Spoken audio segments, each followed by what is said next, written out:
Right, welcome back to the channel. Today I'm going to be teaching you something called Pythagoras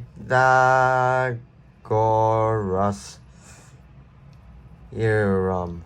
Now, I don't know if this is spelled correctly because my spelling's absolutely terrible. But today's video is not about the spelling, it's about the math. So what is Pythagoras Theorem? So say if I draw a triangle, there's actually this thing called A side, B side, C side. So as you can see on this triangle, this one is going to be, you actually have to do A squared plus B squared equals to C squared. Now, I'm going to draw another triangle right next to it over here. Let's say something like this. Just pretend you want to solve C. A, B, C. For this one, you don't do A squared plus B squared equals C squared. You actually do, wait, let me fix the triangle quickly. You actually do A squared minus B squared equals C squared. Now you must be asking, oh, why don't you just do A squared plus B squared all the time? This is because this side is actually the longest side, and if you want to find the longest side, you have to do plus. If you want to find the two shorter sides over here, you actually have to use minus to find it. And if you want to find the shortest side, you have to minus the longest side, minus by one the shortest side to get the other shorter side. Now, let me give you a quick example. 4, 2, x. Just pretend the x is a c. What you want to do is 4 squared plus 2 squared, which is, if you know by now, 16 plus 4. Now, you think it's just 16 plus 4 equals to 20, and then 20 is actually, and then x equals 20, right? Well, no, that's actually wrong. Because this 20 here, right now, is equal to c squared. So, what you actually have to do is square root 20, which is c equals square root 20. Now, I'm going to grab my calculator out very quickly. If you can see over here, I'm going to type it in. Square root 20. Now, that's going to be the decimal.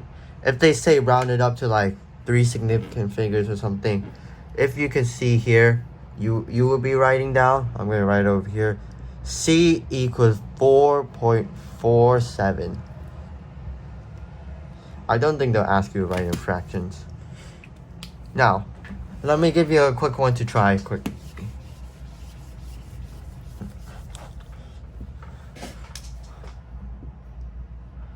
What about we try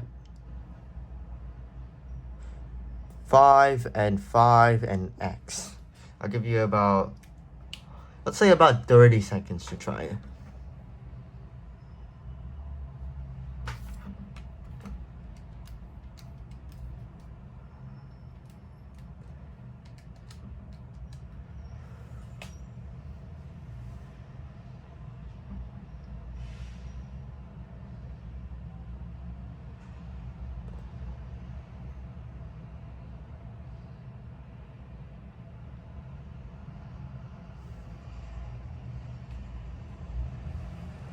Right. So you may be wondering right now, oh, why can't we just say x equals 5? Because that's these two are 5. Well, that's actually wrong. Because usually the longer side over here is the same, it's longer than these two. If that was the same size, then it would actually look like an equilateral triangle. But no. In Pythagoras theorems, we use right angle triangles. That's how you solve it. Not equilateral. Just keep that in mind. It's either equilateral or isosceles, or mostly we use actually not equilateral or isosceles, just right angle. So what we're gonna do, let me show you right now, is 5 squared plus 5 squared, which as you know is 25 plus 25, or if you like to say 25 times 2. That equals to 50, and then square root, and then so x squared would equal to 50. Then x would equal to square root 50, which I'm going to type in with you guys. Square root 50 equals 7.07106. Just ignore it. Rounded up to 3 decimal places, x equals to 7.07. And that's it. Thank you for watching. Make sure to like and subscribe if you're enjoying these lesson videos. And I'll see you next time. Goodbye.